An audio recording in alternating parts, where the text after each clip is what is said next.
Wanted man fatally shot in Kingston. Hi again and welcome. This is Links 7 TV News Report, and we'll be right back with the details to come. If it's the first time you're watching, please remember just to like, share, subscribe to the channel.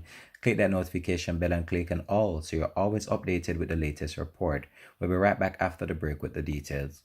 Welcome to Links 7 TV News Report, providing you with the best in local and international news updates. This is a place where you can get the most reliable and informative news information.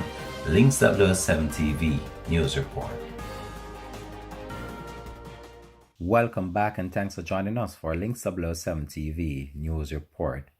25-year-old Shane Williams was fatally shot during a confrontation with members of the Jamaica Defence Force along Oxford Street in Kingston on Thursday, May 20.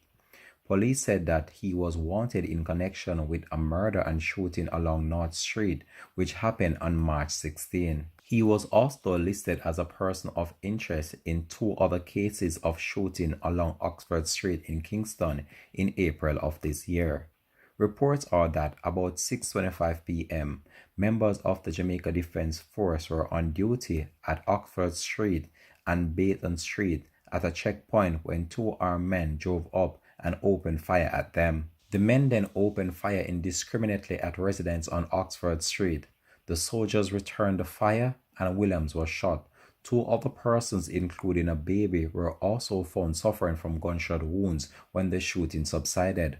All three persons were taken to hospital, where Williams was pronounced dead and the other two admitted for treatment. The matter was later reported to the Independent Commission of Investigations in the COM. The police investigation continues into the shooting. This has been Links 7 TV News Report. Thanks for watching.